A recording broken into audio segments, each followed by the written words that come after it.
Kardionet has developed a novel transcatheter implant called the parachute that is deployed within the left ventricle for ischemic heart failure patients. A diagnostic pigtail catheter is inserted in the left femoral artery for imaging.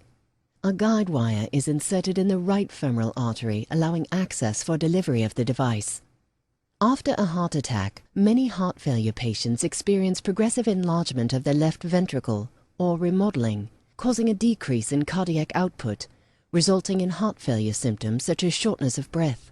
As the procedure begins, contrast dye is injected into the heart to determine the proper location of implantation. The guide catheter is advanced near the apex of the heart, and once in position, the guide wire is removed to allow the delivery of the device. The parachute implant, which is comprised of a fluoropolymer membrane stretched over a nitinol frame, is prepared for implantation. The tab connected to the blue sutures can be pulled to collapse the device. The parachute is hand-screwed onto the end of the delivery system. The device is then submerged in a water bath in order to remove any air from the system. The tab connected to the suture is pulled to collapse the device and prepared to load into the delivery catheter. The parachute is pulled into the loader, and once in position, the loading funnel is removed and discarded. The loader is then connected to the temporary introducer, which will be used to connect to the introducer sheath. The flush valve is opened as the device is advanced into the sheath in order to remove any air in the system. In some cases, a small air bubble can be seen moving towards the flush valve. Once the air is released, the flush valve is directed towards the saline infusion line, allowing saline to flow in behind the parachute, as the parachute is advanced into the guide catheter and the temporary introducer is disconnected from the introducer sheath.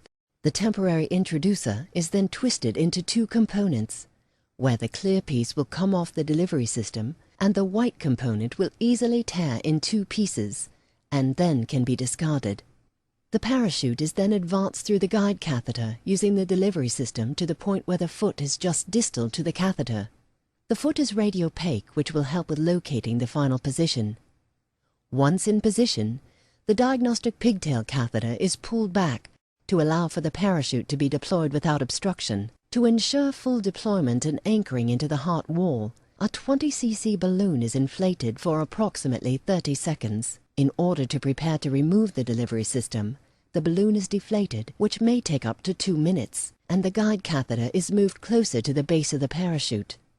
The end of the delivery system handle is unlocked by pulling out the blue knob and then rotated counterclockwise 5 rotations.